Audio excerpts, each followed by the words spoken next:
Dear Father in heaven, we just want to thank you that you've brought us all through to this point,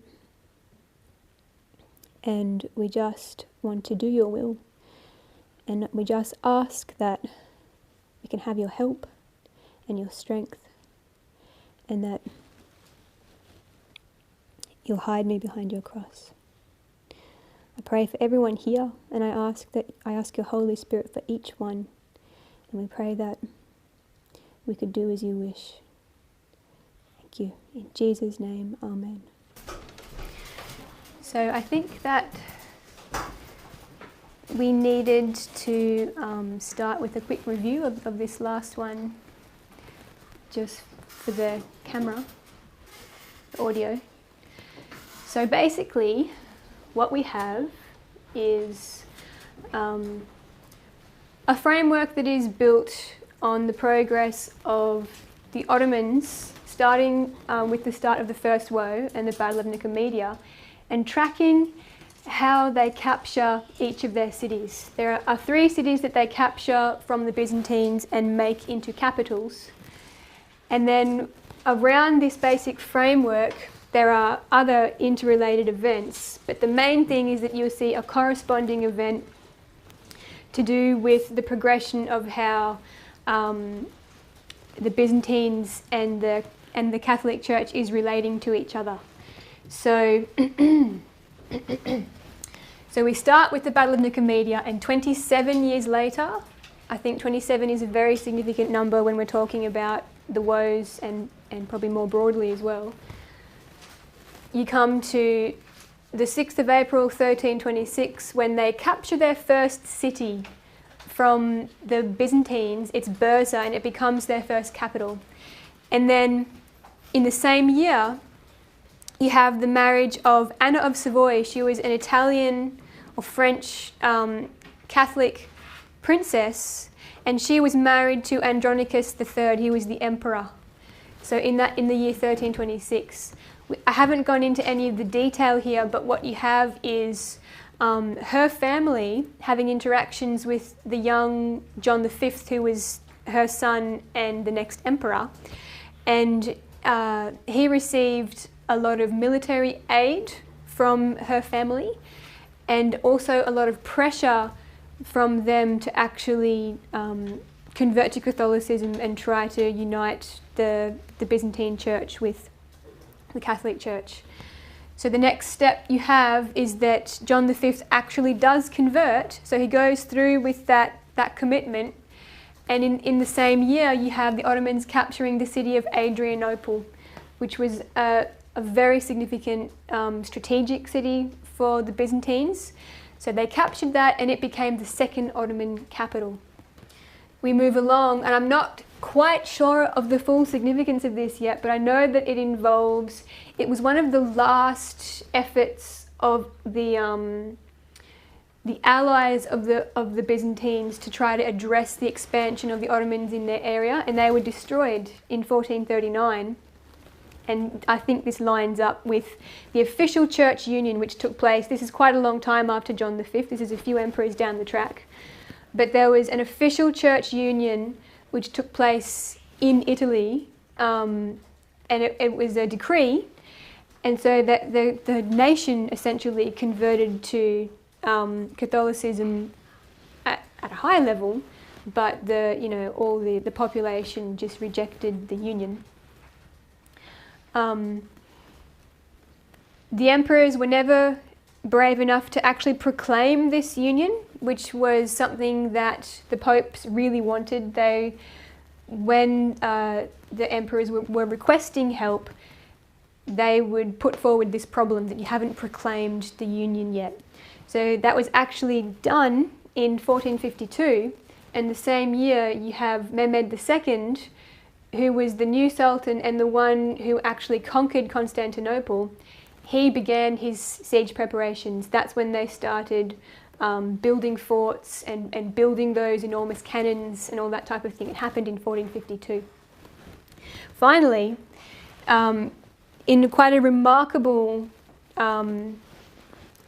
transformation, you go from this absolute vehement dislike for each other between the Byzantines and the Latins, they just reject this union entirely and say that they won't even set foot in the cathedral until it's been cancelled and repudiated. But on the very last night before the end, when Constantinople was taken, they all went into the cathedral together and had mass without a quibble. So you can mark this end of descent, and for me, I look at that symbolically, and I think it points forward to a time when that union is affected in our time, and when dissent is not tolerated. I think it could indicate persecution as well. But this is in 1453, and then the very next day, Constantinople falls, and it becomes the third and final capital of the Ottoman Empire. So I think that's quite a clear relationship. I'm not saying that it's cause and effect, but I think that it's quite clear enough that you can notice that connection, year from year.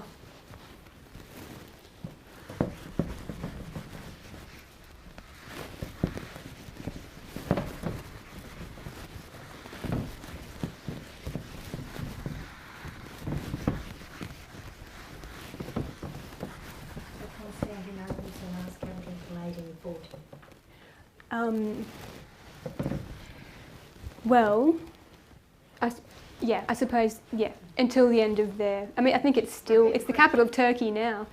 She just asked if Constantinople was the capital until 1840. I think it still is the capital. Or is it Ankara now in Turkey? Ankara. Yeah.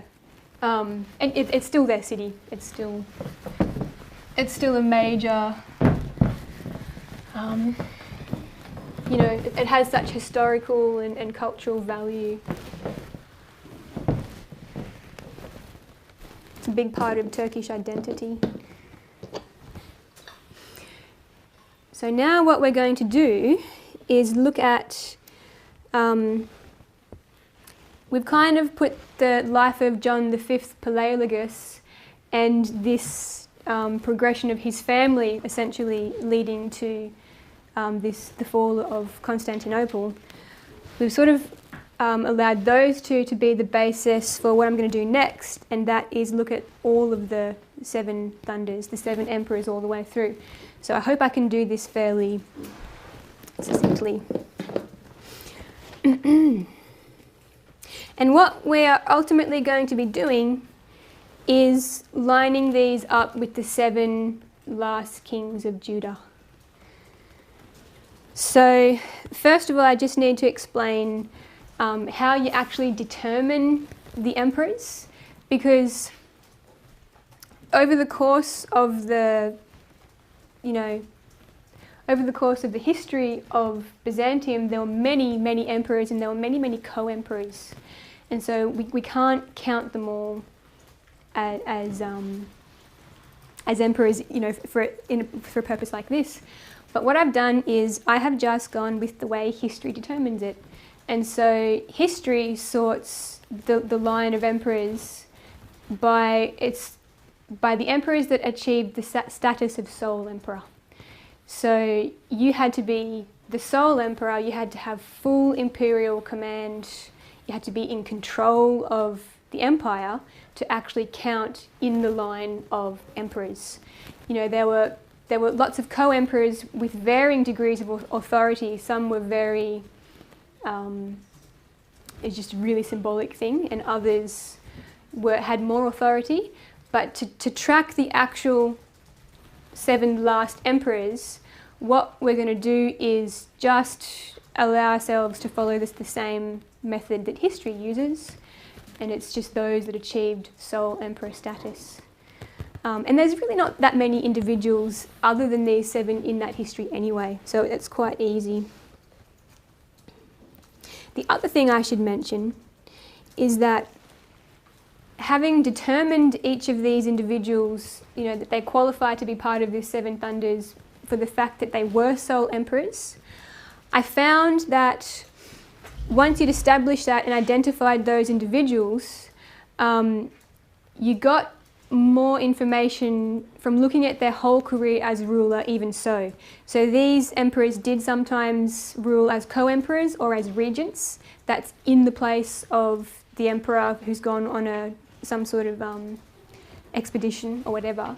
So ruling in the place with full imperial command. When you look at those aspects of their rule as well, it kind of fleshes out the picture. So that's my two little rules for how we're kind of navigating this. So we're going to start with John 5, Paleologus and Manasseh.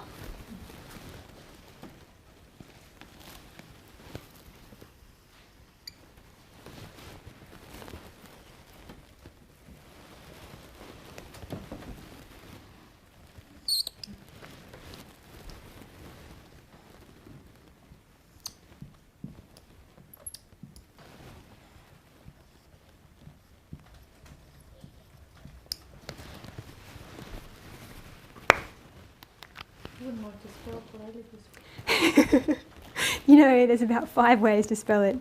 I tend to go with the Greek way of spelling it. It's P-A-L-A-I-O-L-O-G-O-S.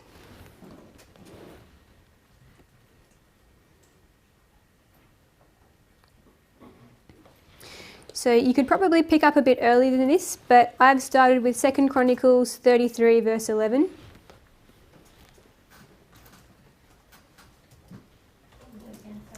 You're right. 2 Chronicles 33 verse 11.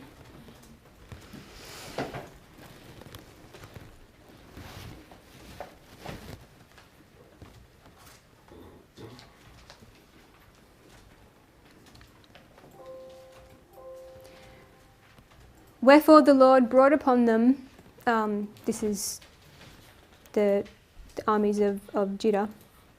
Wherefore the Lord brought upon them the captains of the host of the king of Assyria, which took Manasseh among the thorns, and bound him with fetters, and carried him to Babylon. So this is interesting. We know that there's a few really significant prophetic markers here. So we'll just first identify the date and the significance of Manasseh being carried away. I'm going to read from Memoirs of William Miller, generally known as A Lecture on the Prophecies, etc., page 76.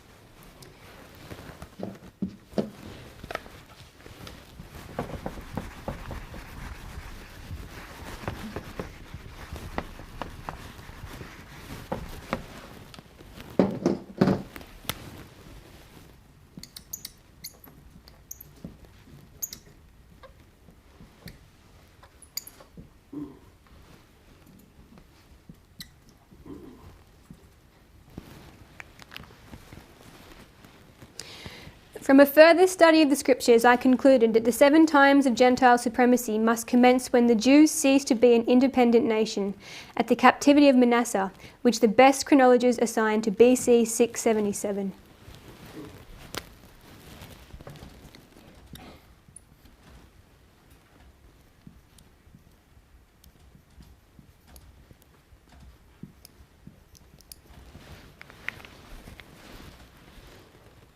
And Ellen White says in Prophets and Kings 382.3,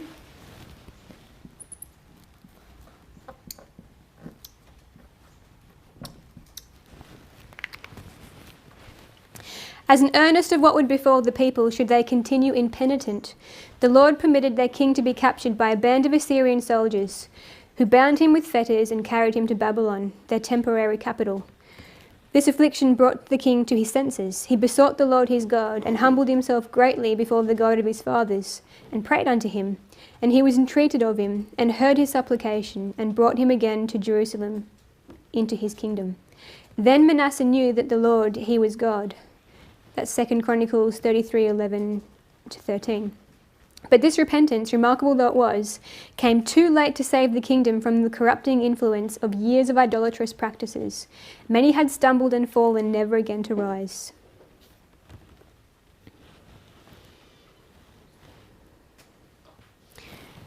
So you've got your beginning of the seven thunders here.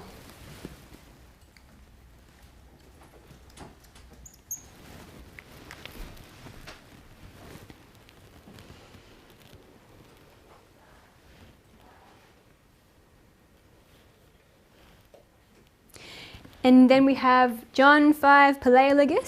So I hope this should be kind of familiar by now. I hope it's not just a bunch of new information. John sought a council to discuss church union, but Pope Urban V dismissed the idea, suggesting instead that the Byzantine emperor come to Rome. Perhaps moved by the loss of Adrianople, John V did make a journey to Italy, and in October of 1369 he made a personal profession of the Catholic faith and submitted himself publicly to the authority of the Pope. John remained for some time in Rome, and then in Venice, not returning to Constantinople until the autumn of 1371.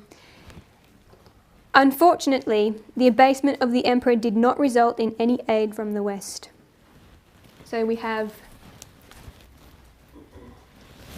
he's carried to Babylon and he submits to the king of the north. And John V goes to the Pope and submits to the king of the north.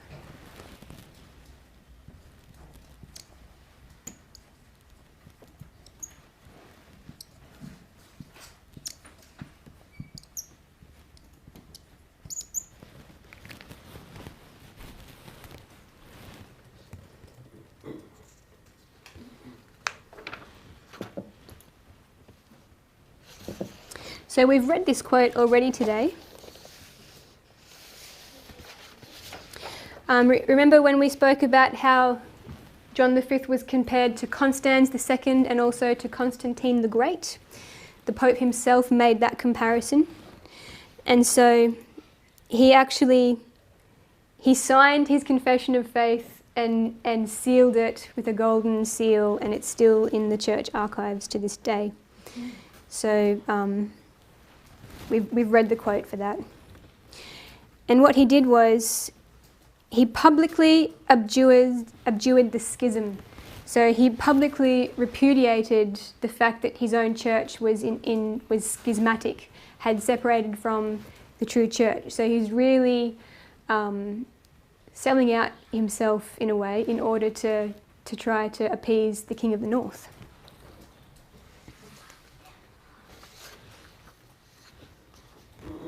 Next we have Ammon.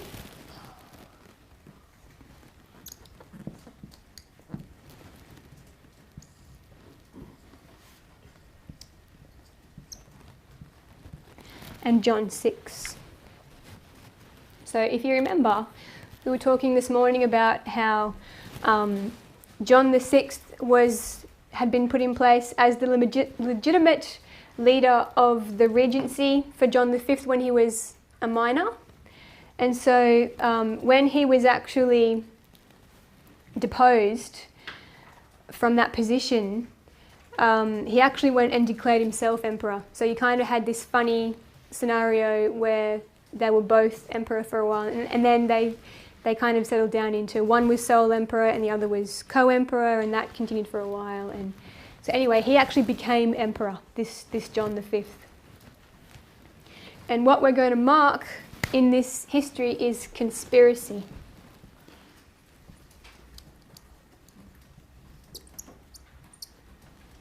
In their own administration.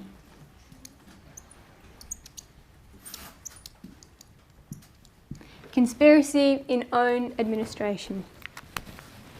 So we look at Ammon. So we go to 2 Kings 21, verse 19.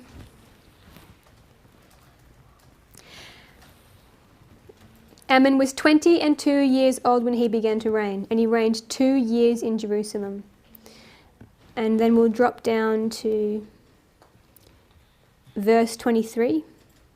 And the servants of Ammon conspired against him and slew the king in his own house. And the people of the land all slew them that had conspired against King Ammon, and the people of the land made Josiah his son king in his stead.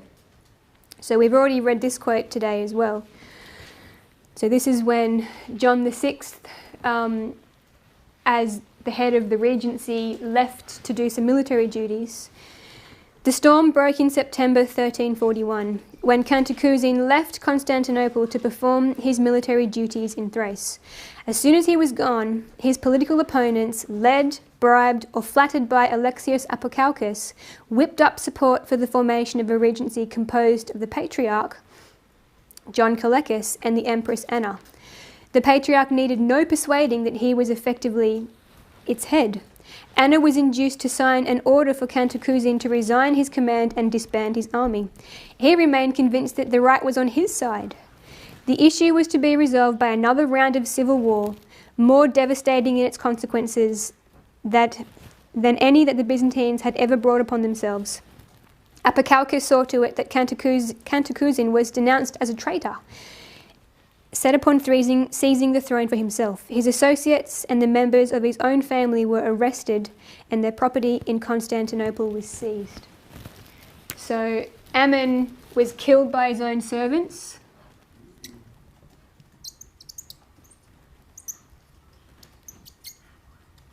And John VI had the members of his own administration turn upon him and kick him out.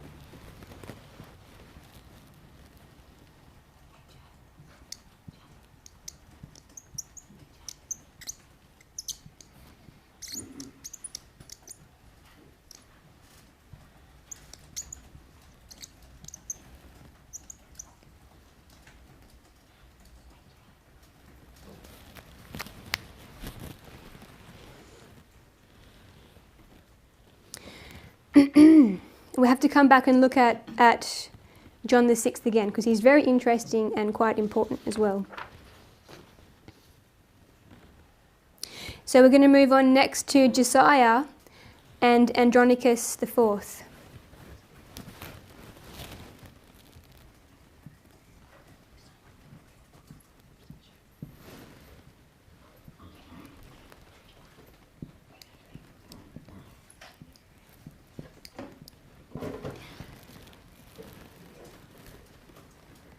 And these two probably couldn't be more different. They're very, very different individuals. So it's quite interesting when you look at their lives to find a circumstance where they parallel each other, which I think is accurate. You can do that.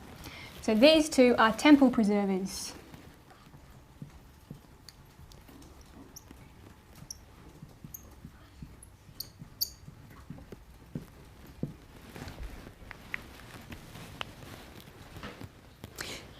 So we'll go to 2 Kings 22, verse 3. And it came to pass in the 18th year of King Josiah that the king sent Shaphan the son of Azaliah, the son of Meshullam the scribe, to the house of the Lord, saying, Go up to Hilkiah the priest, that he may sum the silver which is brought into the house of the Lord, which the keepers of the door had gathered of the people, and let them deliver it into the hands of the doers of the work, that have the oversight of the house of the Lord, and let them give it to the doers of the work which is in the house of the Lord, to repair the breaches of the house, unto carpenters and builders, masons, and to buy timber and hewn stone to repair the house. Howbeit there was no reckoning made with them of the money that was delivered into the hand, because they dealt faithfully. So, yep. It's 2 Kings 22, verse 3 through to 7. So we can see that Josiah, he repaired the temple. He built up the temple.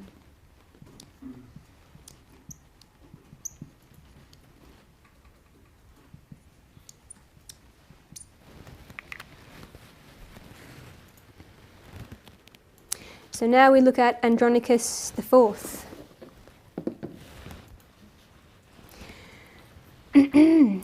Who was ruling as regent for his father, while his father was actually going and doing all this in 1369. So he was ruling with full power as the emperor, in the emperor's place, when this took place. So I found that when you consider that, it fleshes out the parallels that you can make. So John was detained by the Venetian government until he could pay what he owed to his creditors. He sent off money to his son Andronicus, whom he had left as regent in Constantinople, directing him to collect and transmit the necessary funds to Venice by selling ecclesiastical and other available treasures, and not to let him waste a long time in virtual imprisonment. So his father has said, go to the temples and take all the treasures and relics and things and sell them so that you've got money to bail me out. Andronicus, however, who was enjoying the exercise of imperial power and had small love for his father, made no effort to do as he was bid, and sent back word that their compatriots would not permit him to use the treasures of the Byzantine Church in this way, and that he was unable to raise from other sources the sum he said he required. So that's from the Papacy and the Levant, page 316.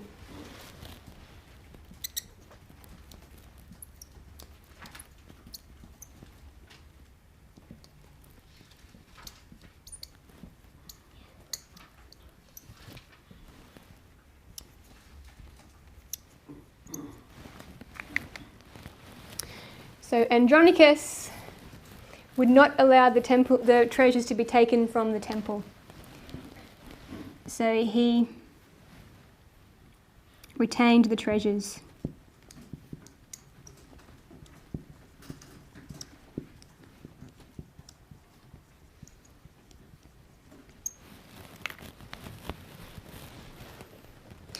Next up we have Jehoahaz and John the Seventh.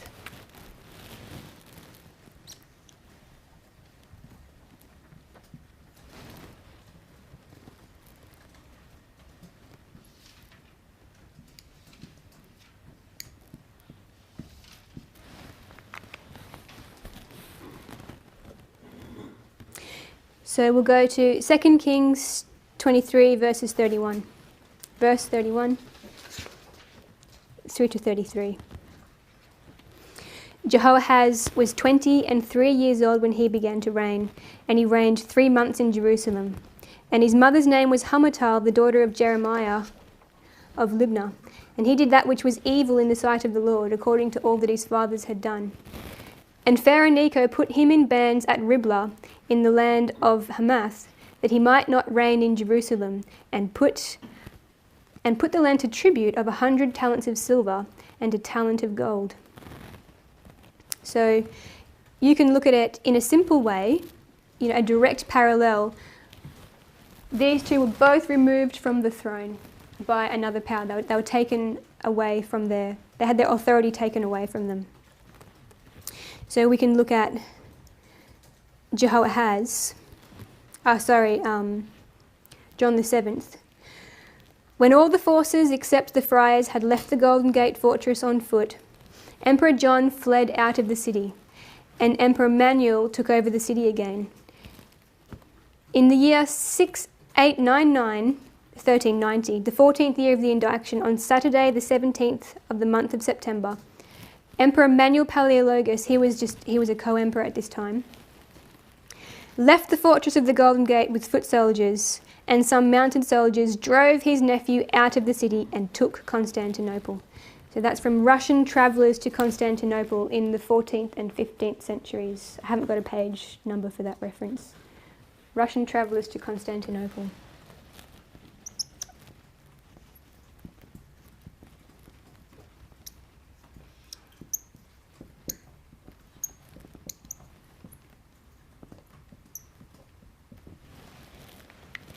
So you can look at it in a simple way. There's a direct parallel there. But I also found that when you considered other aspects of the rule of John the Seventh, he also reigned as a regent at a later time in his life. And when you opened that period to this sort of inspection, you could see that there were other parallels. Although it's different, it's not a direct parallel, it's a contrast. So I'm not sure if you remember, but this was the young emperor who usurped John V. I've just laid this out in simple chronological fashion, but in fact, there was a lot of flipping around in here. So I've just laid it out simply, each new emperor as they came along, but there's a bit of overlap and it's a bit messy actually. But this young emperor is the one that usurped this emperor, John V, at a later time. And it was the Sultan who actually gave him the resources and the support to do that. So you could look at it this way. Jehoahaz was removed from the throne by the king of the south, and John VII was placed on the throne by, I'm not going to call the sultans the king of the south, but it's the other entity in that story. When you look at the kings of Judah, you've got the king of the north and the king of the south. So you would just look at it as the entity other than the king of the north. So he was actually placed on the throne. I've got a quote here. It's from Russian Travellers to Constantinople, page 409.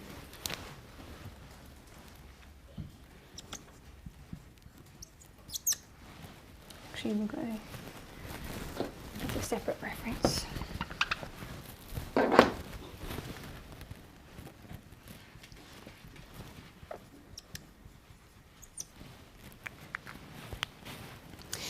When Andronicus IV died in 1385, John V, with Murad's concurrence, appointed Andronicus's son John VII to rule in Salimbria. After a trip to Genoa, however, and with the aid of the new Sultan Bayezid and the Genoese, the young John laid siege to Constantinople and forced his grandfather to take refuge in the fortress at the Golden Gate. So you can see that the Sultan actually gave him the power to do that, to actually usurp in that way. And we can look at that as a contrast. Jehoahaz was put to tribute by the king of the south. That was 2 Kings 23, verse 33. And Pharaoh Necho put him in bands at Riblah in the land of Hamath, and moving on a little bit, and put the land to tribute of 100 talents of silver. Whereas John VII, ceases to pay tribute to that same, because the Byzantines were in vassalage paying tribute to the Ottomans.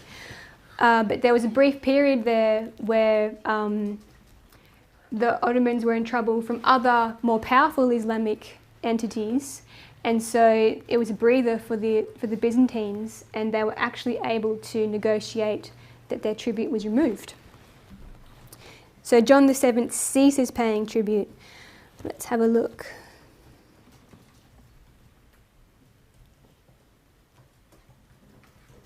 So the Anatolian possessions of the Turks were now under control of Tamerlane. This is this other Islamic power. Bayezid's eldest son met with John VII in August 1402. In February 1403, he concluded a peace treaty on the Gallipoli Peninsula in which he gave back Thessaloniki, etc., all these other territories. Byzantium no longer owed tribute to the Turks. And Suleiman swore to become a vassal of the emperor. That was only one of the sons of the Sultan. It wasn't the Sultan himself. But in any case, you can see that in a contrast, John VII throws off his tribute. So how to put this?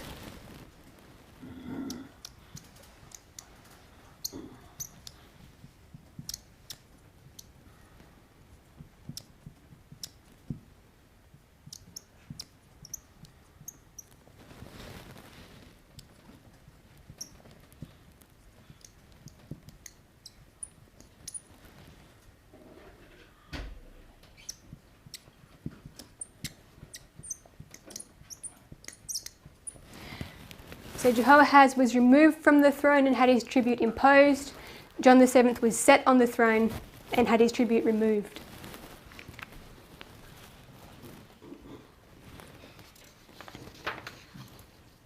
So now we have Jehoiakim and Manuel II.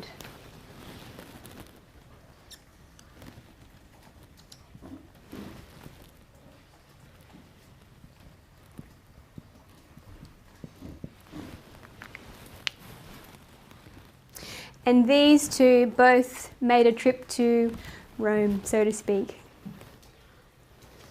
So we'll read 2 Chronicles 36, 4 through to verse 8. And the king of Egypt made Eliakim his brother king over Judah and Jerusalem, and turned his name to Jehoiakim. And Necho took Jehoahaz his brother and carried him to Egypt. Jehoiakim was 25 years old when he began to reign, and he reigned 11 years in Jerusalem, and he did that which was evil in the sight of the Lord his God.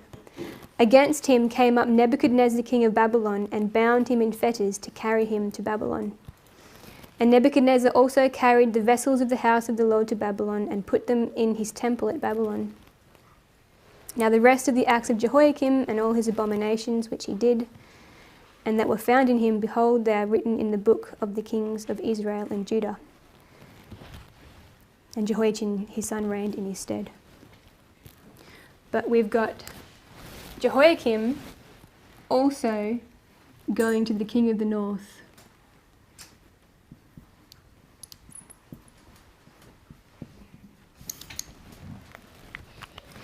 And Manuel, he also had interactions with the papacy asking for help. However, he was a little reluctant to unite the churches in the way that the papacy required. So what he did was he tried to go directly to the Catholic nations that otherwise he would be going to through the Pope. So rather than going to the Pope and asking him to stir up support, he actually took a trip directly to the Catholic nations, although he did have interactions with the papacy as well. But one of the places that he went to was Rome. So we've got, this is just Britannica.com.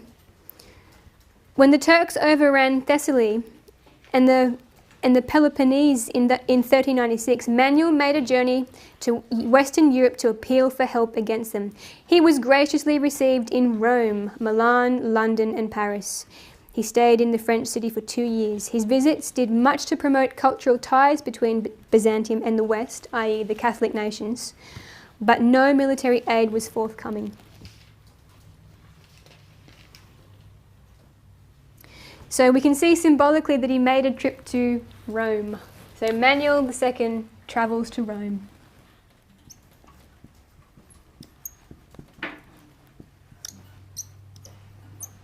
And I think that parallels the King of the North. We've got Jehoiakim and John VIII next.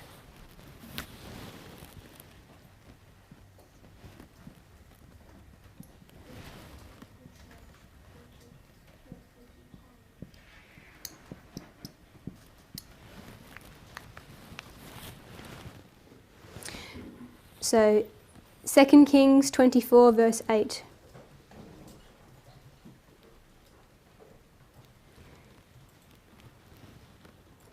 Jehoiakim was 18 years old when he began to reign, and he reigned in Jerusalem 3 months. And his mother's name was Nehushta, the daughter of Elnathan of Jerusalem. And he did that which was evil in the sight of the Lord, according to all that his father had done. And we'll go through to, we'll see where we'll go through to. At that time, the servants of Nebuchadnezzar, king of Babylon, came up against Jerusalem, and the city was besieged. And Nebuchadnezzar, king of Babylon, came against the city, and his servants did besiege it. And Jehoiakim, the king of Judah, went out to the king of Babylon, he and his mother and his servants and his princes and his officers. And the king of Babylon took him in the 8th year of his reign. So we'll just leave it at that, through to verse 12. So you can see that Jehoiakim also went to the king of the north.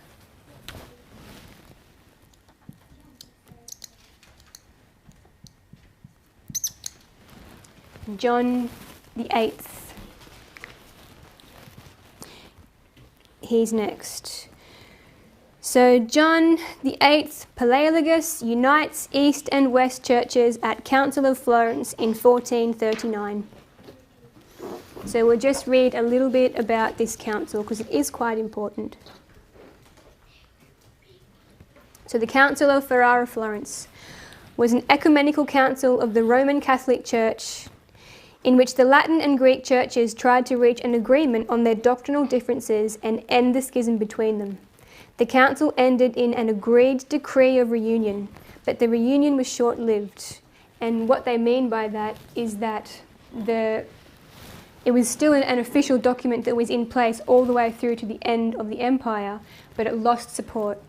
The Greek clergy were sort of, there's a quote there which says how they were made to accept the union. It's quite interesting. But their support for it vanished as soon as they got back to Constantinople.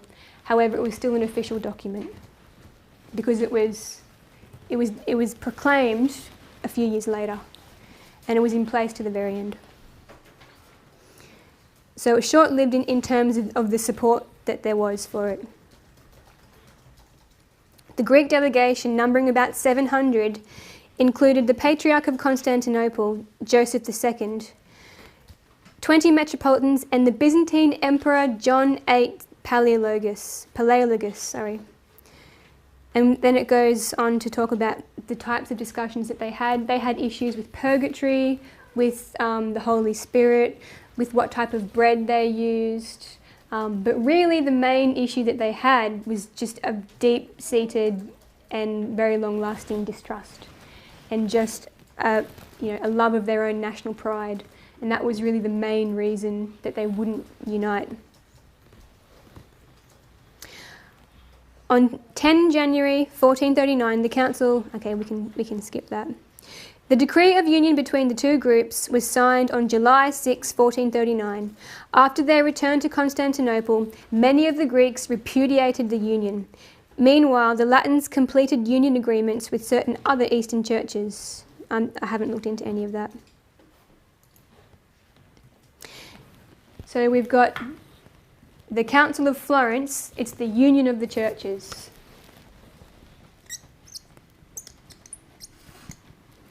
I'm just going to abbreviate.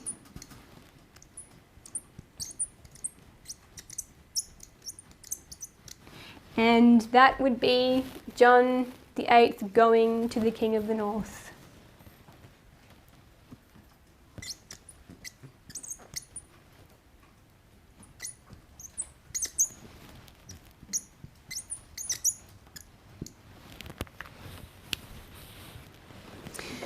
So,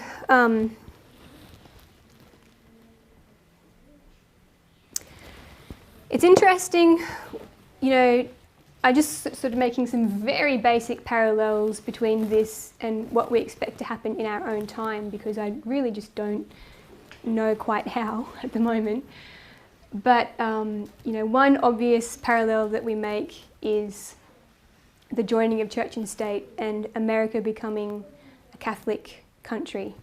So what we see here in this history is that the Byzantines already had a union of church and state.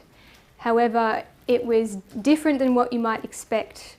It was not after the model of the papacy, which is a really hierarchical top-down structure where the Pope is the absolute head, it's difficult to go against the authority of that position. It was more flexible. They really, and I haven't got any quotes for this, sorry, they really based their idea for this union of church and state on the idea that the emperor represented Christ and that the church represented the bride. So that's the way they saw it. And so what you do see is that it's a marriage, but it's the correct marriage dynamic. It's the state in control of the church, and it's not quite, it's difficult to explain, and I don't fully understand it. It's not quite what you would expect when you're thinking of the papacy. So I need to do some more research into that. But what I do note is that you're seeing a union with Catholicism. It's a progressive union with Catholicism. So leave the church-state issue aside for a tick, and you can see that parallel very clearly with what we expect in our own time.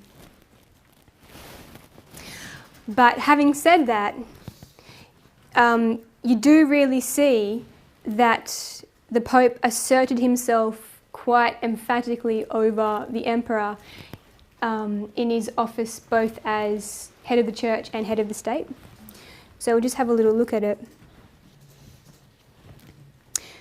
The last obstacles to the union, or at least to the declaration of the union, were removed during the month of June 1439. The differences relating to the Eucharist, purgatory and papal supremacy were by the Greeks giving way to compromise, fatigue and ignorance. So they're saying that the compromise on the Greeks to accept the Catholic position was because of fatigue and compromise.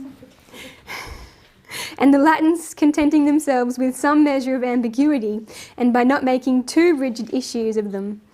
So basically the Latins are saying, we're not going to make fully clear what we're asking you to submit to, and you're so tired that you're going to do it anyway. That's how it happened. On 5 July, the higher clergy of both churches signed the Greek and Latin texts and of the Decree of Union. The union of the churches was announced on the forenoon of July 6, 1439, in a long session which Eugenius, the Pope, himself presided in the Cathedral of St. Reparata. Both Eugenius and John VIII, with their respective clergies, made public acknowledgement of their assent. That's some of that formal process that I was describing before, which I don't quite understand. So the Byzantine emperor, he was part of a Caesar-Papist model. That's, head of church and state. But like I said, it's just a little bit different. However, he did really submit, and we'll see that now. That was Papacy and Levant, page 61.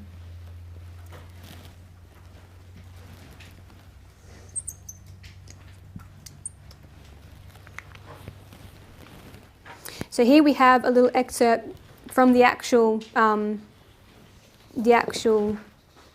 council. This is part of what the Greeks had to actually agree to.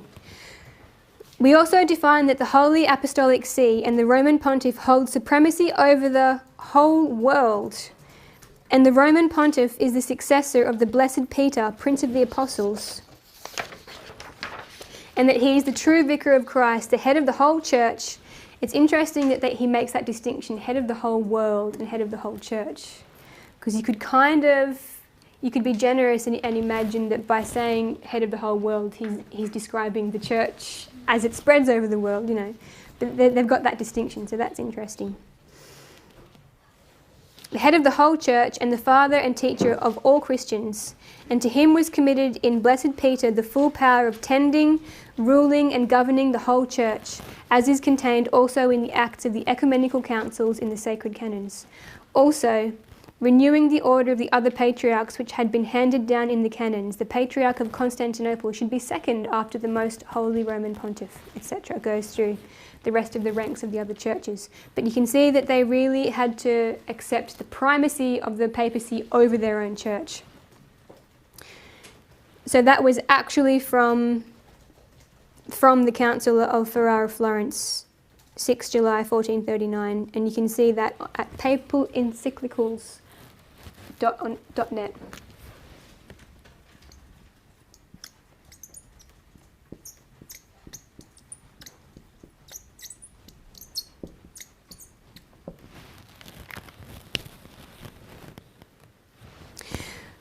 With their surrender and Greek concessions on the most important questions at issue, preparations were begun to draw up the Decree of Union. But as was perhaps inevitable, a conflict arose over the signing. Oh, hang on, where are we? Sorry, one more part. We've got submission of Emperor and Patriarch to the papacy. So, as I said before, the Patriarch of the Church in Byzantine was equal to the status of a wife in a marriage. So, it's kind of like there's an equality there, but there's a symbolic headship. It actually, when you look at it, that's quite the way it works. However, in relation to the papacy, they just relegated the patriarch way down, and this was a real affront to the rest of the Greek clergy. But I find really interesting the argument that they have about the primacy of the emperor versus the pope. In his desire to assume the role of arbiter, Pope Eugenius insisted that his throne be placed in the centre of the church, with the Greek representatives at his left and the Latins on the right.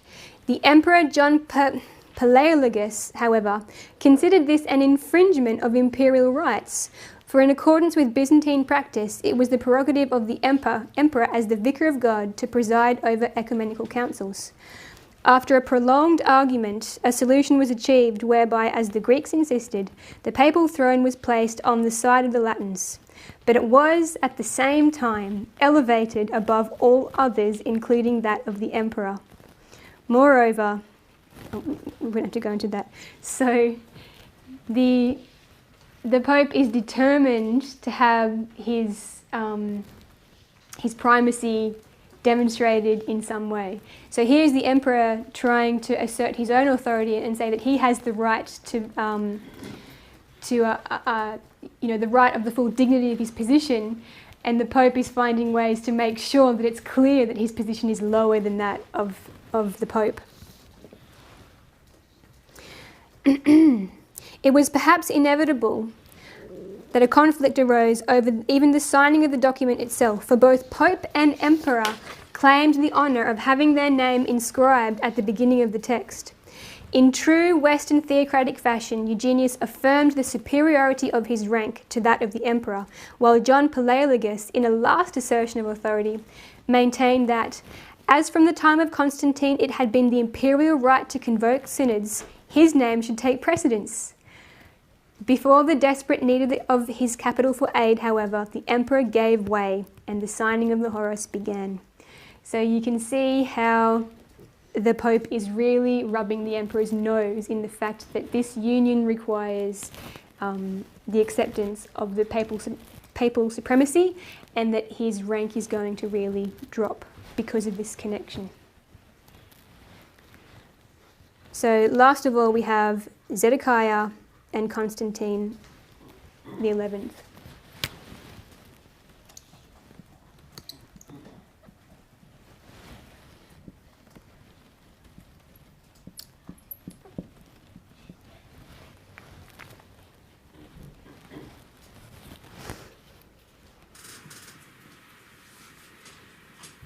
So we'll go from 2 Kings 25 verse 1.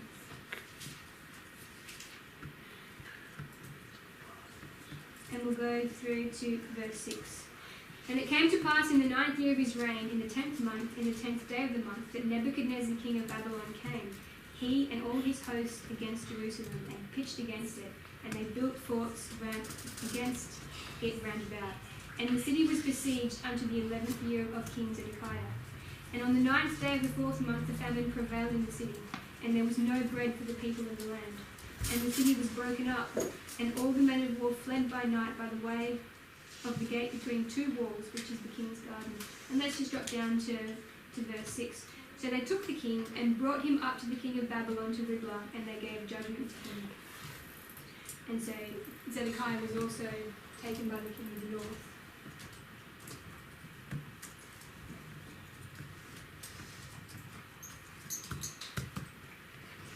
So I think that we can draw some general parallels here. Constantine also had his city destroyed, so we can say city destroyed.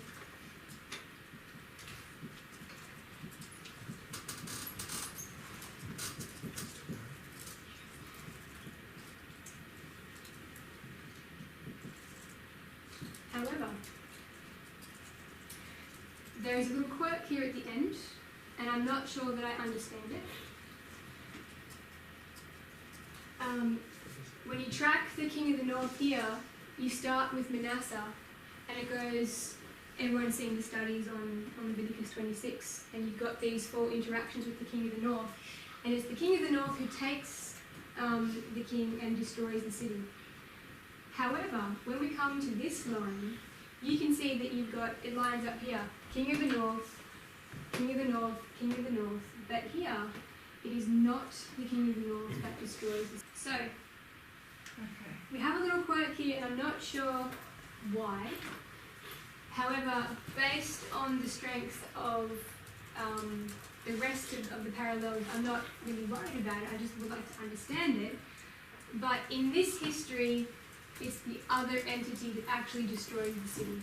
So you know how we were looking at the fact that throughout this history you've got the King of the North and the King of the South. And throughout this history you've got the King of the North and the Ottomans. And in this history, at this point, it is the Ottomans who actually destroyed the city. So I've just got a few ideas about it. And one is that really what this whole history is symbolising up here is the spiritual conquest.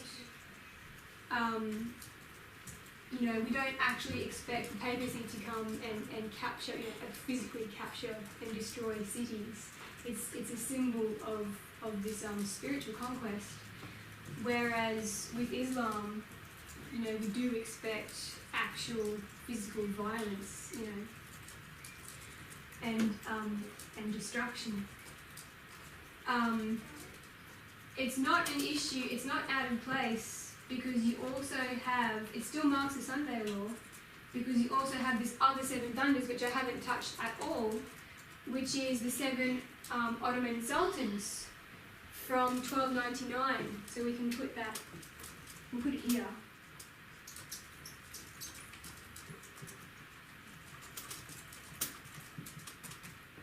So you still have, there's 7 Ottoman sultans up to this point, and they actually inflict this destruction upon this city.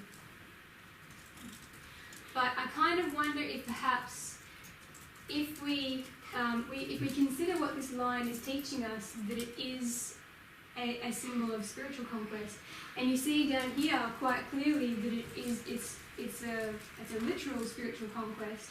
I think that event that we looked at, you know, when the 2 sides came together in the church on the last day, and they actually, you know, they put aside their differences. For me, that is the Sunday law marker, so far as the King of the North is concerned in this line. But for some reason, the actual destruction of the city, you can attribute as a Sunday law marker for the 7 thunders of the Ottomans. And it just aligns at the same point, virtually the same point. So,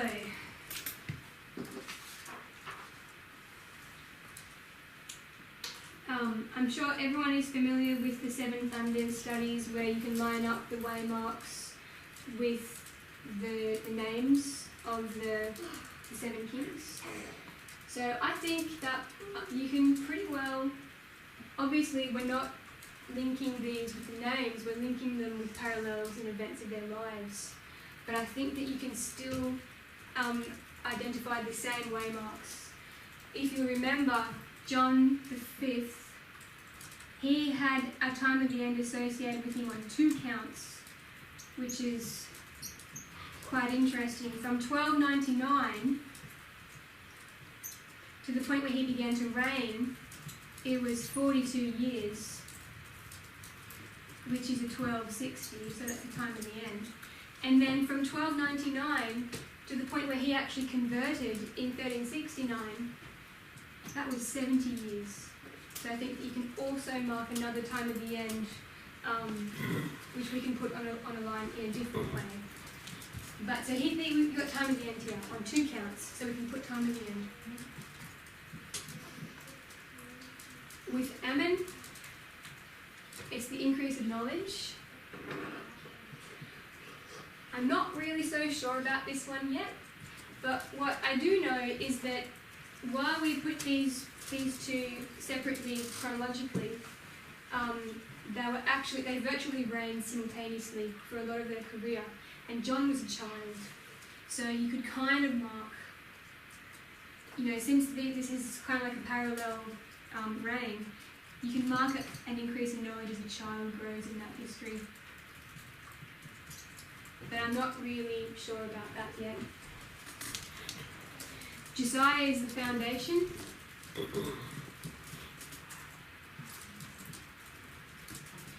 And when we're talking about repairing the temple and retaining temple treasures, it puts me in mind of William Miller's First Dream, where he's talking about the truths the treasures, you know, all the new understanding in the little box, which is the foundation of the year day principle. So I kind of see that as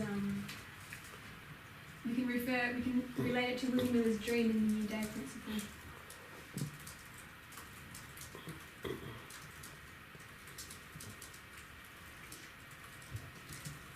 For Jehoahaz, this is also where it's a little bit different. I think that we generally mark Jehoahaz and Jehoiakim as 9/11. It's the removing and setting up of kings. So it's like leadership being bypassed at 9/11. So we can certainly see that in whichever way you want to look at it. You can see that in with a direct parallel, he was removed, but in a contrast, he was set up by the enemy. So we can put 9/11 there for, in the same sense, it's the setting up and removing of kings. For Jehoiakim, we're going to mark him as midnight because he actually died on the 21st of July, 1425.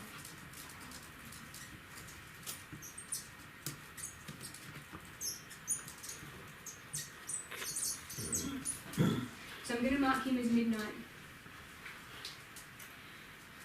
For Jehoiakim and John the 8th, I'm going to put this as midnight cry. Everyone knows that Jehoiakim marks the midnight cry. It's where you join with Jeroboam II.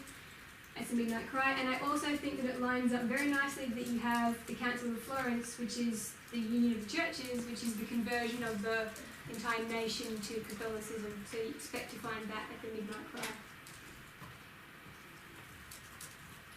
And obviously we're marking the destruction of Jerusalem for Zedekiah and symbolically the destruction of the city of the arms of the papacy, the Byzantine, the Eastern Romans, marking those two as the Sunday law.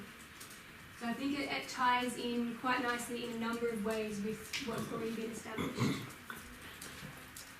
I think it's also interesting, Parminder was saying a little while ago that when you look at Seven Thunders and you see a number 3, that's a restoration, and if you see a number 4, that's going to be a progressive destruction.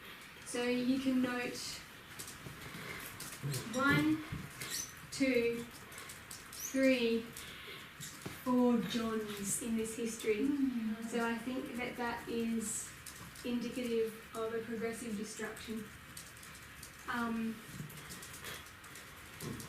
Also, you've got Constantine, he was the 11th, so you can see that 11th hour workers, that's an indication of the Sunday law, and he was also 49. So I'm going to see that as 490 and a close of probation.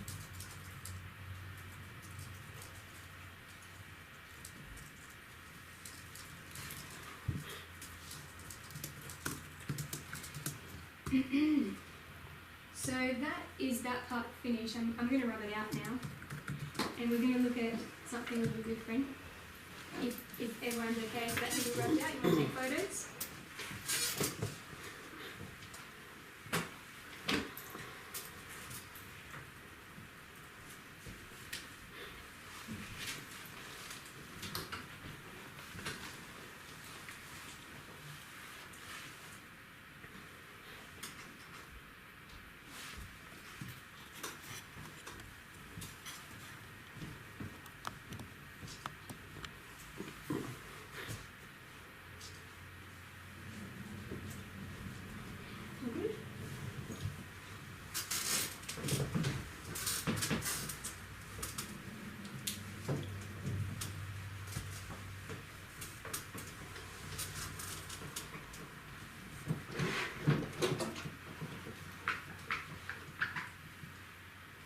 I forgot to mention earlier, I've just rubbed out that 49, and we were doing that little comparison of the life of John V and how it seems to mirror the whole of the events that happened to the empire. When he had to raise that structure, the Golden Horn Castle, that was in the 49th year of his reign, so you can tie that as well. with your 49 Sunday law marker at the end with Constantine. So that's another little parallel.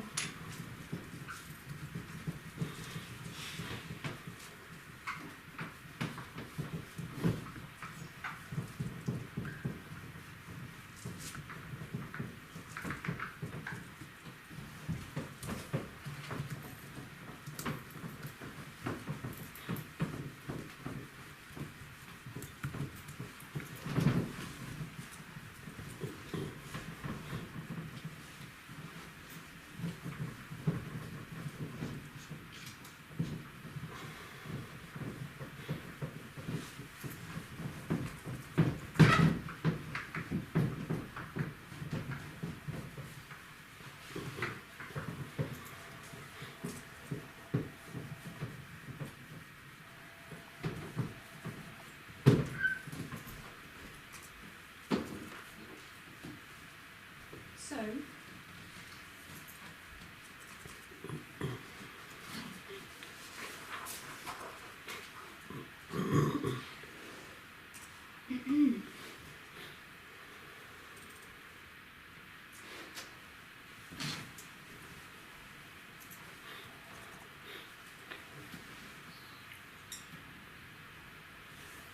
we're going to look at this idea again that the seventh to last emperor, John V, had 2 times in the end, and it's interesting that that would be the case, and you can clearly see indicators really anchoring both of those points in time and anchoring them to those waymarks as well.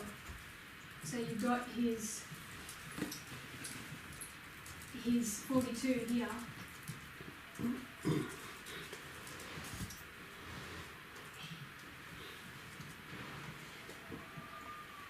And you've also got in 1369, you've got his 70.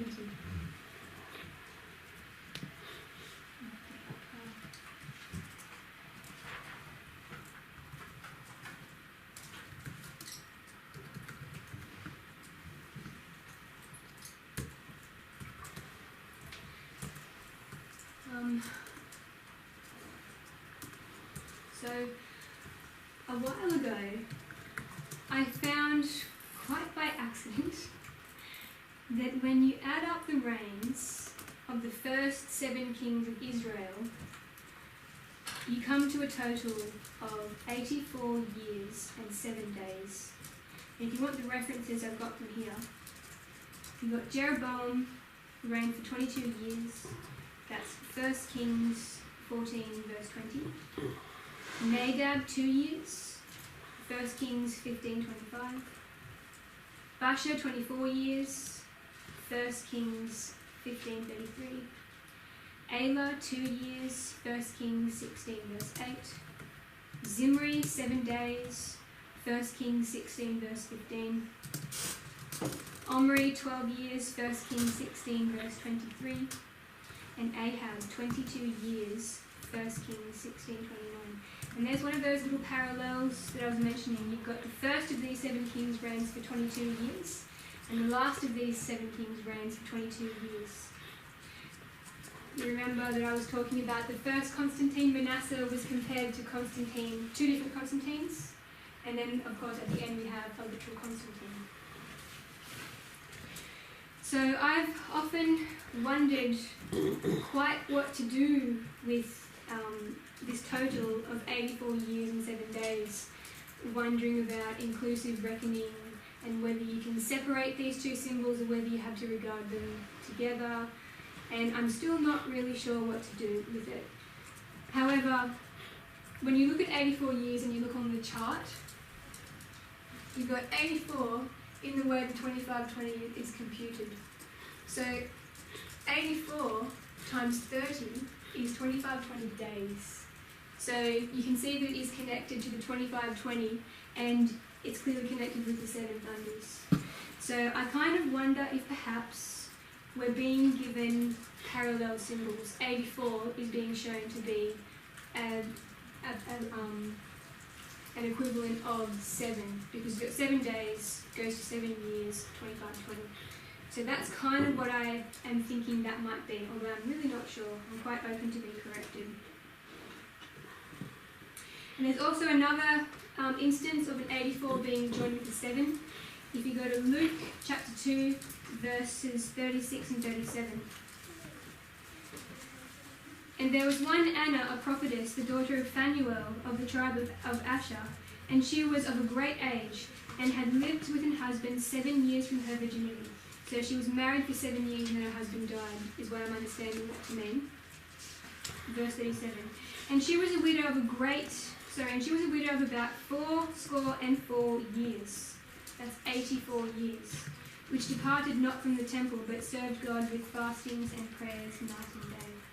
So I'm not really sure how that ties in. However, I do note that it is an 84 being connected with a 7. So I'm just wondering if that's the connection. Is it their 25-20 equivalents?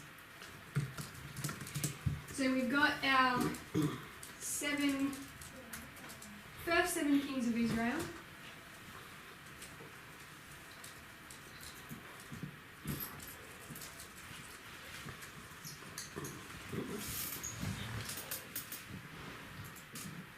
And the total of their reigns comes to 84 years and 7 days. Then we go to the last 7 kings of Israel. And you've got Jeroboam II, he reigned for 41 years. And the reference is 2 Kings 14 verse 23. Zechariah 6 months, 2 Kings 15 verse 8. Shalom 1 full month, 2 Kings 15 verses 13 and 14. Menahem 10 years, 2 Kings 15 verses 17. Pekahiah 2 years, 2 Kings 15 verse 23. Pekah 20 years, 2 Kings 15:27. Hoshea 9 years, 2 Kings 17 verse 1. And when you add all of those up, you come to 82 years and 7 months. And I have no explanation of how to tie those two together or how they might be equivalents. But I think it's significant. Again, I'm quite open to correction if anyone can think of why that wouldn't be the case, but yeah, I'm kind of waiting for something else to happen with that. So the last 7 kings of Israel, it's 82 years and 7 months.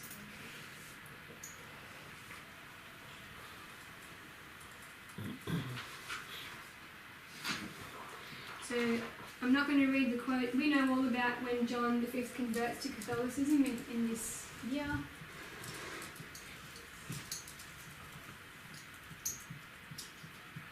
This is when he comes to power.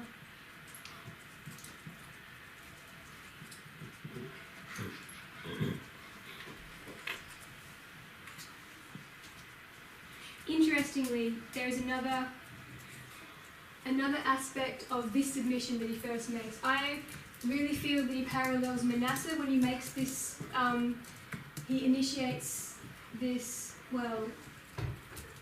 it's when he takes the first major step in this spiritual conquest. Byzantium is overtaken by the king of the north. However, there is another important aspect of this loss of independence, and we did touch on this earlier as well. It's 1371. And it was their Ottoman vassalage. So Byzantines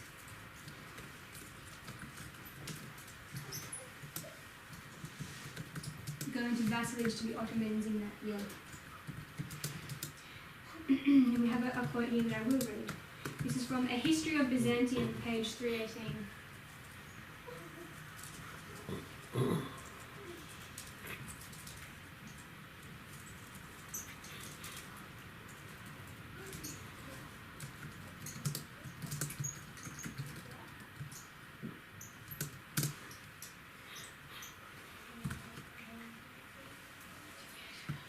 In the absence of the emperor, the situation in the Balkans deteriorated further. The successors of Stephen Uros Vukasin and his brother Jovan Uglesa attempted to organise opposition to Ottoman expansion, and the Byzantines were thinking that they wanted to get involved with that. So the Byzantines are not the only ones struggling with Ottoman expansion in this region. It's all the European nations round about. And so the Byzantines had high hopes for this attempt to actually expel the Ottomans. They weren't involved, but they were connected to it.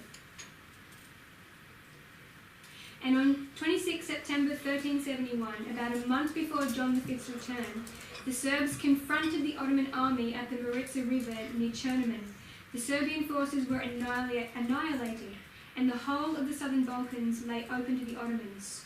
John V saw the lesson from this battle, and shortly after his arrival in Constantinople, he sought a treaty with Sultan Murad, hoping that in this manner the Ottomans could be persuaded to leave Byzantium of its few holdings of Thrace. As a condition of this treaty, however, John had to recognise the Sultan as his superior and to pay regular tribute and contribute troops to the Ottoman army when asked to do so. Thus, in a short period, John had submitted himself to two of Byzantium's enemies, first the Pope and then the Ottoman Sultan. So it was the point that the clear history that we have is the 26th of September. And this is important too, this comes up again, but not now.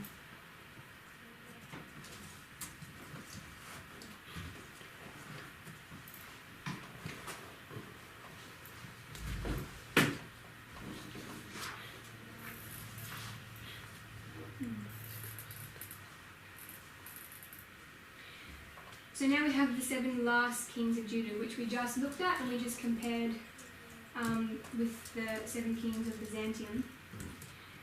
And I might have got my pages a little bit out of order. This might have been better to put the last one. Anyway. Manasseh began to reign in BC 698. We're just going to do one further comparison.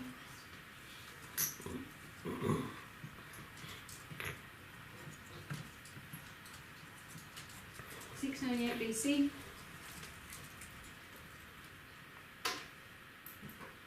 So we can just refer to Theodore for that.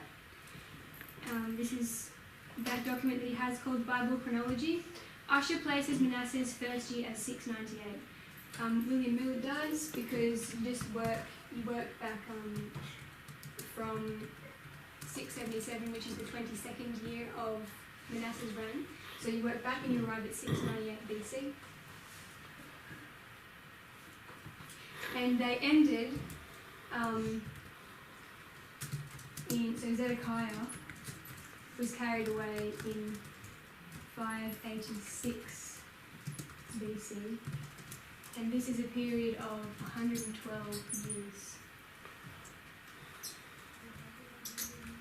Then you've got John V. He began his reign in 1341, and the empire went through and continued until 1453 with Constantine. And this is a period of 112 years. So that's another parallel that we have.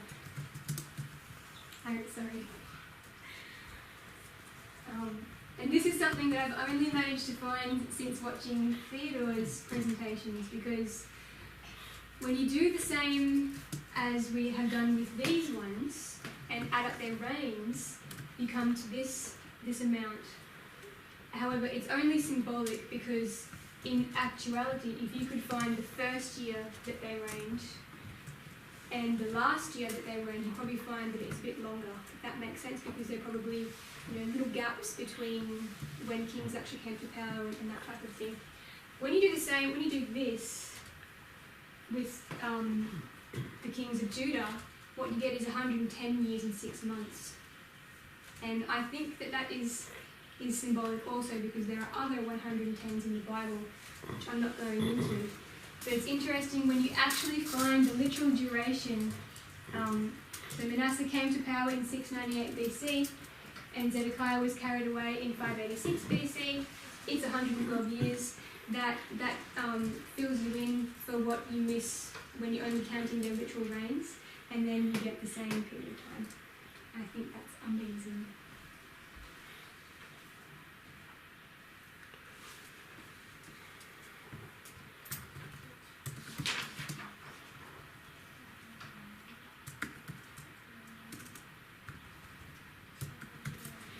So we have the second row in here.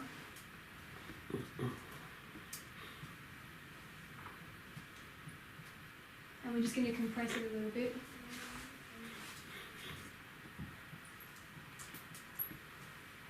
And we're going to look at what these 82s and 84s actually do.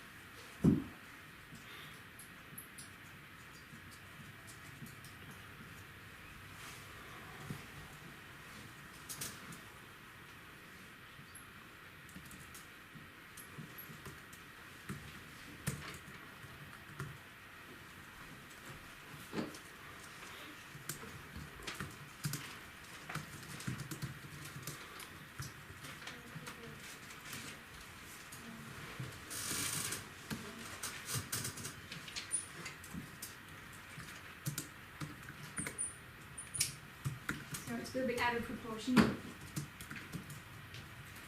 But you see what you have here is John the Fifth converting, so making that spiritual submission, and here he makes a political submission. He becomes the vassal of another empire. So you have a period of 84 years through to the final end, and you have a period of 82 years through to the final end. So it starts with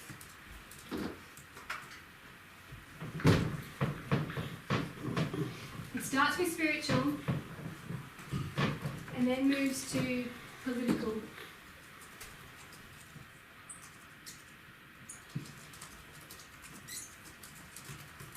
Then when you come over here, this is the end of the second woe, and you come through to 1922, that's when the Ottoman Sultanate was actually terminated. So now you have a political termination.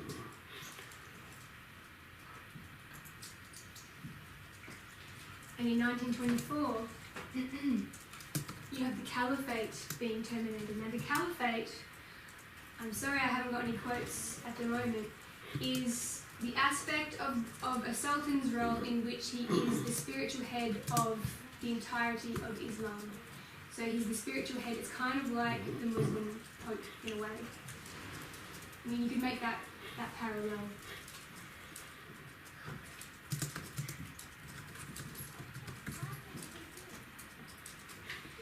So, over this period of 84 years, you have a chiasm. You've got a spiritual submission, a political submission.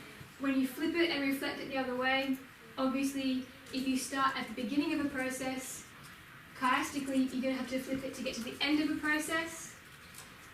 So what we see is, at the very end, reflected chiastically, a political termination and a spiritual termination.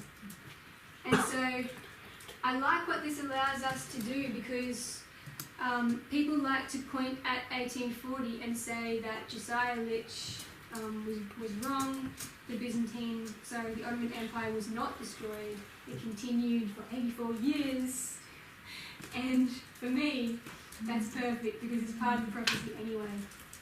What you have is, this is the beginning of the process. The first woe will chart the rise of the Ottomans. Sorry, this is a bit messy.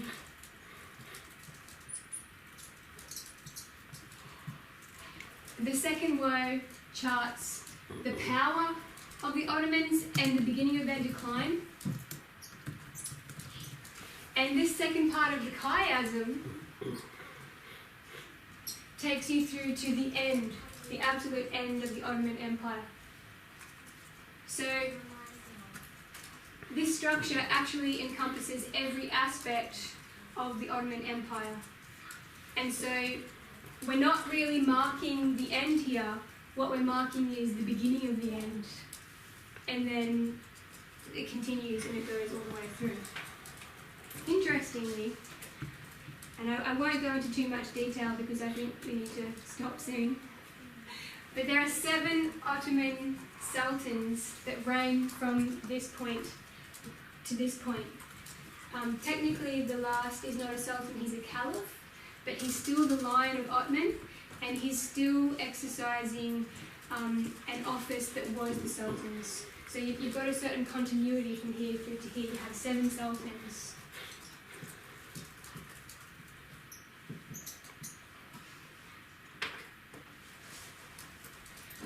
I'm just going to have to rub this out, sorry.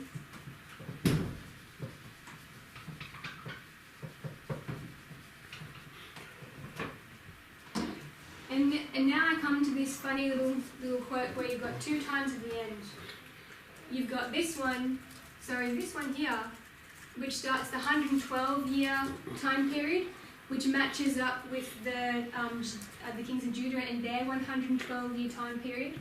But then you've also got this time again, which points to 1369. So we went through the 7 emperors, from here through to the end, and there were 7. So do we have 7 emperors in this history? It's kind of impossible, really. However, I think it works, because what you have here is 6 emperors,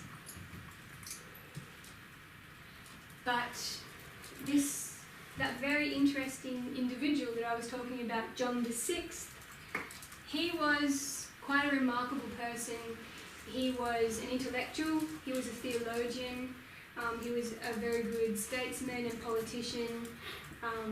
He was just a really remarkable person.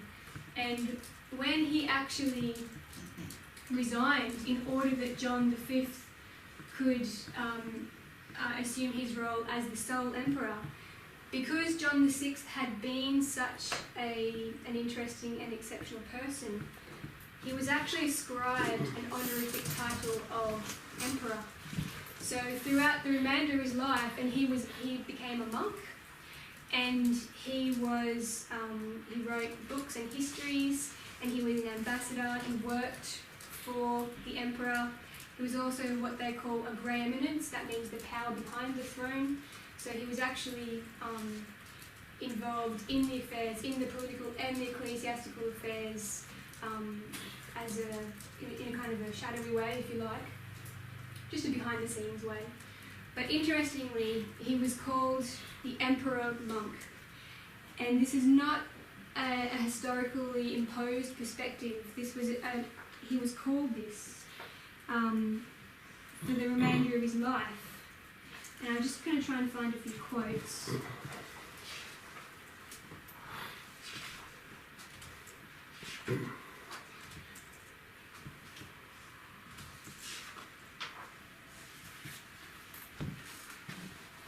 On 10 December 1354, at a ceremony in the palace, John VI Cantacuzene divested himself of all his regalia and adopted the habit of a monk. And we'll skip along a little bit. Thereafter, for the remainder of his long life, Cantacuzene was to be known by his monastic name of Joseph, or, as a mark of deference, the Emperor and Monk Joseph Cantacuzene. So that is The Last Centuries of Byzantium, page 246. I'm just going to abbreviate.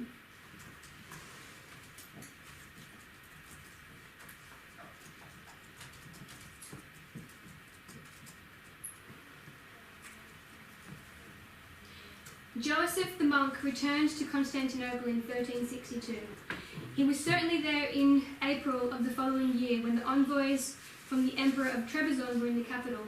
The chronicler of Trebizond, so this is an international personage, mentions that they had an audience of John V Palaeologus and of the Emperor Joseph Cantacuzene the monk. So you've got reference, this is in contemporary international records of him having this honorific title, which is a symbolic thing, but I think that the symbology is quite clear. He was a type of emperor for the rest of his life, and he was involved in the affairs of the empire. So that's one instance that they have of him being referred to as the emperor. For the rest of his life, as a mark of deference, people continued to style him emperor. As late as 1375, Durithius, the bishop of Thessalonica, cited a document referred to him by our most pious emperor and lord, the monk Joseph Cantacuzene. So that's two instances of individuals abroad who were aware of his special status with this honorific title of emperor. So I'm going to put 7 because you've got one symbolic emperor. And what I think is that from 1341 through to the end, that is our primary 7 thunders. But symbolically, as a secondary aspect, you've got this 84 years with 7 emperors. It's a component of this, but this is the main event. And what you can do with this secondary aspect is use it to mirror and confirm this aspect on this side. So I think that is the purpose of it, but I'm sure there is more to it than that. I'm almost done. One more little thing that I think is really interesting. When you look at the first 7 sultans of the Ottoman Empire, you've got, I won't list all the references, I can get them for you if you like. You've got Osman I, Orhan I, Murad I, Bayezid I, and then you have a period of internum where they lost they were under subjection to that greater Islamic power. Then you have Mehmed I, Murad II, and Mehmed II. So that goes from 1281 through to 1481, minus a period of 11 years. So you've got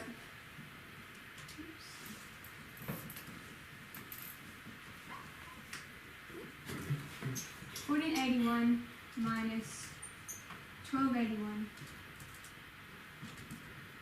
equals 200 minus 11 equals 189, 89 divided by 7 equals 27. So that's another 27 that you have associated with the Ottoman Empire and the woes. So, why did you place this? This is when the first Ottoman Empire began to reign in the year 1481. Oh, sorry, no, the last one. That's when he finished. And the first Ottoman Sultan began to reign in 1281. So that's 200 years. Then you have an interim period where there was no Sultan, so you minus that. You get 189. You divide that by 7 and you have 27. So I think that that's no accident. Okay, so I'll just do a quick revision. I'll try. We looked at the 7 last kings of Judah, and we lined those up with the 7 last emperors of Byzantium. We found that you could parallel events in their lives and connect them that way, and you could also line them up with the waymarks in the conventional fashion that has been done before. They were both over a period of 112 years, so I think that's another pretty strong connection. Then we've looked at the fact that as a component of this 112, we've got this 84-year period, which is indicated with the 70, so it brings you to another time in the end, and that is where you can make a Manasseh out of John V. You go through to the end of that, you've got 7 emperors in a symbolic sense. So another 7 from this point, which mirrors again the 12 kings of Judah, sorry, the 7 kings of Judah. And what this allows you to do is when you mark the beginning of this process, there was this submission to the church, to the Pope, and this submission to the Ottomans. You flip that chiastically on the other side of the woe, and then look at the other side. You've got the end of the process, pardon me, you've got the final political termination of the empire, and you've got the final spiritual termination of the empire, both with these 82 and 84 intervals, and it lines up with the 7 last kings of, the 7 first and 7 last kings of Israel, and we add up their reigns, you get 82 and 84. Not only that, it's more complicated, but I think that the connection is quite clear. And I think that we can leave it at that. Let's pray.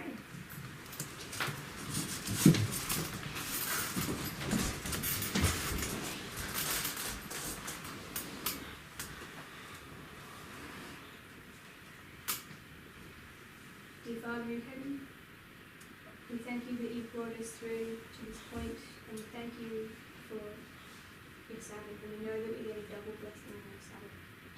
And so we just want to claim that by faith. I pray that whatever is good and true and valued in this will stand, and I just offer the whole thing up to you. I give this whole situation over to you, and I just ask for your blessing and your guidance and your help for each person in this room. And I give thanks. In Jesus' name.